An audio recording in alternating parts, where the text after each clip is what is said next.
Hi, everyone. I'm Coach Mike, and welcome to this episode of the MindFit Method podcast. Well, let's start with this. Last episode, I told you guys that there was a third seed that was involved in the process of, creating the MindFit Method. And today I'm going to talk about that and where the inspiration for it came from.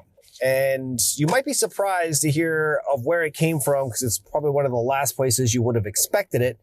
But in this episode, I'm going to tell you the Walt Disney World secret that I built into the MindFit Method.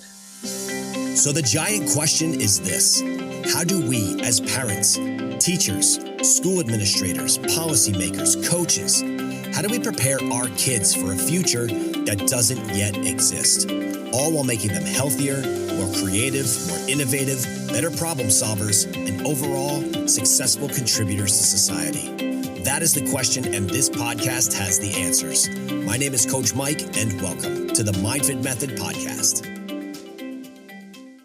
All right, so let's dive into this episode. Here's what happened. If you look at the process of the MindFit Method, if you've read the book, if you've seen kind of what the process is and how it works, the MindFit Method is broken up into 4 components. The first component is passive movement. Now, think of this in terms of an hour-long class. You can go a little bit longer than that, but think of it in terms of an hour-long class. Passive movement in the beginning, it's stretching. It's the warm-up.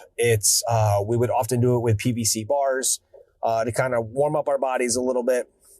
That would last approximately 4 or 5 minutes. Then you have active movement. This is the actual workout time frame of the hour of the MindFit Method.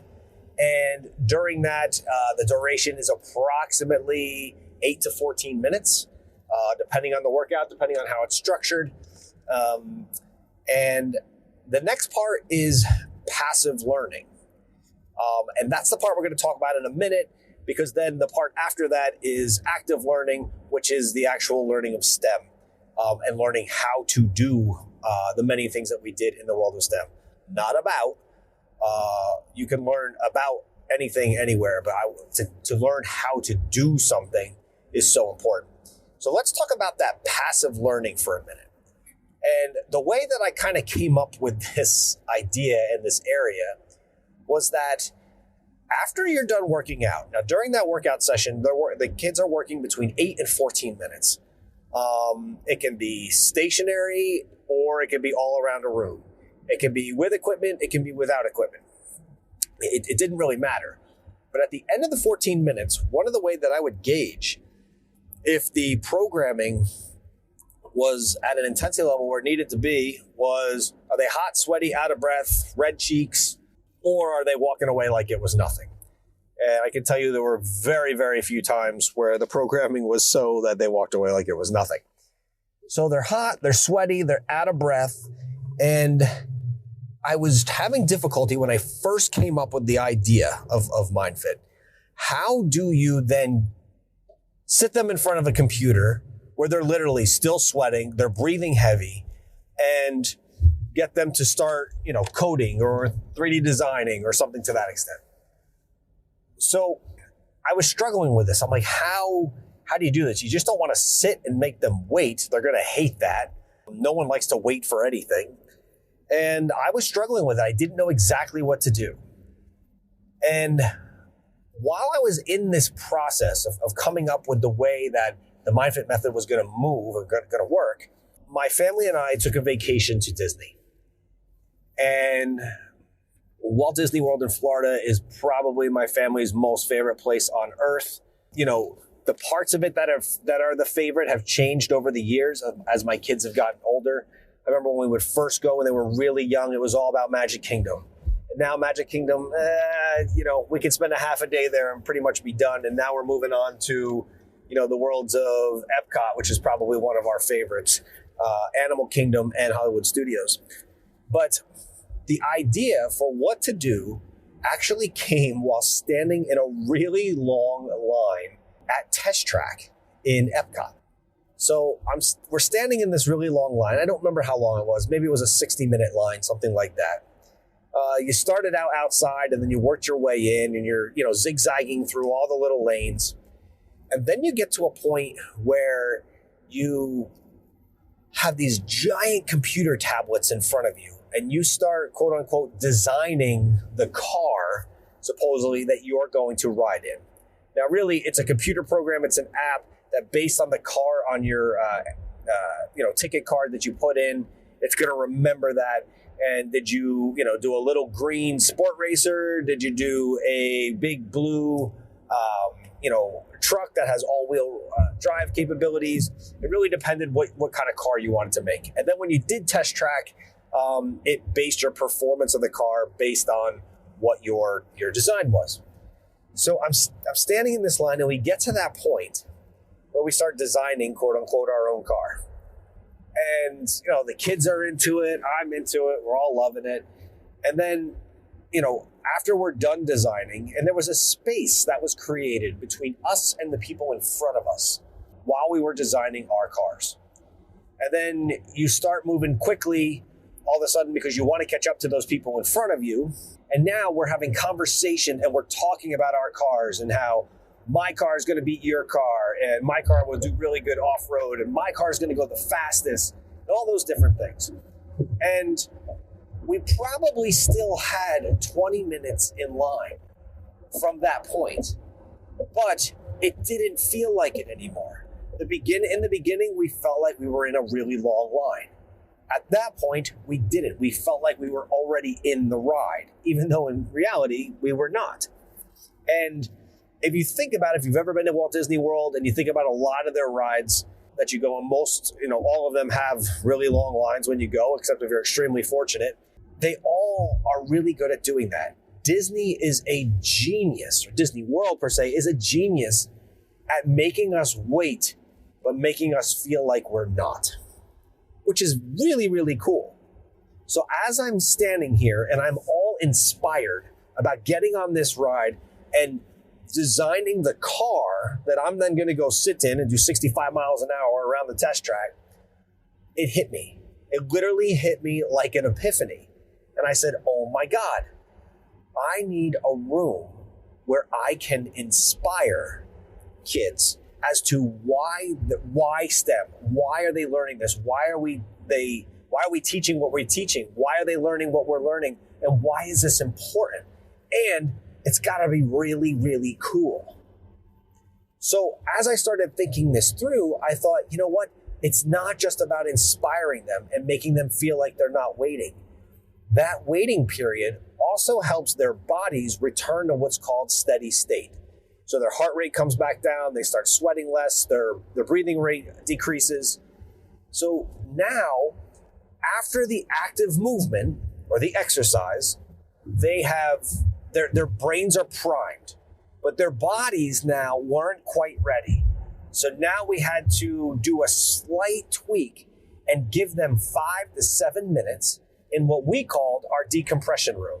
Now, the only reason we called it decompression room is because it kind of sounded cool. There was no decompression that actually happened.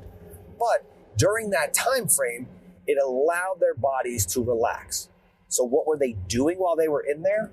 We would show some type of a video on something that was either STEM, fitness, or nutrition, or a worldly current event that generally had to deal with some type of science on our, extra large TV that we had in that room. So imagine going from a, high intensity exercise class. You're now hot, you're sweaty, you're out of breath. You sit down. There's a fan blowing on you. It's cooling you down. And now you're going to watch a video about, let's say, how farmers are using drones to not only understand and identify what types of weeds are encroaching in their crops, because now there are algorithms and super high quality cameras that can do that. But they're also learning how pesticides can now be applied in such a better way, or fertilizers can be applied in such a better way, which then we finish the class and we go and we start understanding drones, or we start 3D designing drone bodies, or we're actually flying drones that day through a race, whatever it may be. But you got them to be inspired with the why before you taught them to do the it. And, it worked unbelievably well. Again, it was generally 5 to 7 minutes long. I would say I tried to find videos that were 3 to 5 minutes long. And then we have a few minutes of discussion about the video afterwards before we went into the STEM room. It worked. It was an unbelievable process. So when you look at the full process of the MindFit Method, again, you start with passive movement, which is stretching and warm up. Then you move into active movement, which is, the high intensity exercise that we're doing for a specific duration that is generally a full body movements in order to, obviously help your health of the body and get us better in shape and fitter, but also to prime that brain for learning. Soon as we're done with that, boom, we go right into the decompression room where we had a video ready to go to show something really cool about the STEM world. So, people say, well, what kind of videos would you show? And didn't you run out of videos? Well, first off, YouTube alone has more videos than you could ever imagine. So we do videos on everything from, if SpaceX was launching a rocket, we would do a video on the SpaceX launch.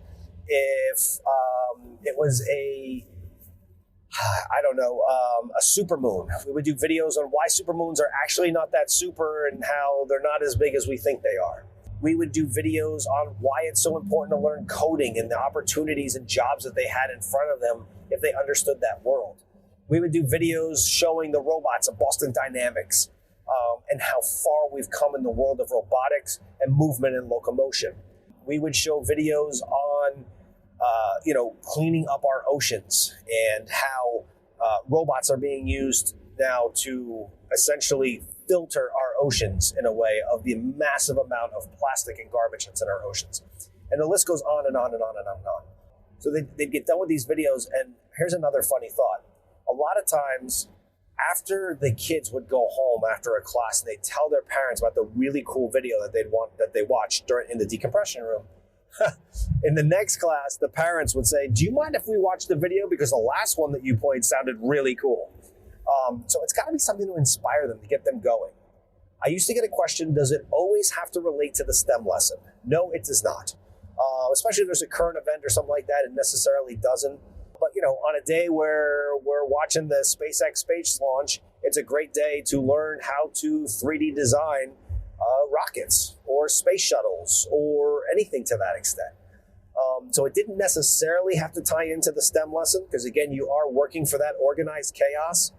But at the same time, sometimes it did, and it just flowed together so well. I hope you guys like this episode. Now you guys have heard what really the 3 seeds were of the MindFit Method. The first seed on the exercise side all had to do with my son and the challenges that he had at a very young age growing up with cerebellar hypoplasia. The second seed of the world of STEM really came from my time spent on a board of education and trying to get today's education into the future. We are preparing kids for a future that does not yet exist. And we need to be as ready as possible to be able to do that. And then the third seed was really what happened in Disney World. How I took a long line that I was waiting in and had the epiphany to come up with the idea of the decomp room, or decompression room as we called it, to return their bodies to steady state and to get them completely and totally primed for learning. So I hope you guys enjoyed this episode. Hope you have a great day. Next episode is going to be an awesome one. I'm going to tell you the story of Jake. Jake was one of our students at our MindFit facility in New Jersey, and he is the epitome of a fitgineer. You might have heard me use that word a couple times before. If you've read the book, you know what I'm talking about. But he has an amazing story about why it's so important to let kids fail, but also how important the next step is and the step after that when they fail, and what has to happen next in order to make the experience worthwhile. So I hope you guys have a great day. If you like this episode, please give it a like. And if you really liked it and want to share it with someone, please share this episode on your social media or with a friend. Any time that you spread the word about what we're doing at the MindFit Method, it helps spread the word so that we can have an impact on as many children across the globe as possible. So I hope you guys have a great day. Take care, and signing off for now.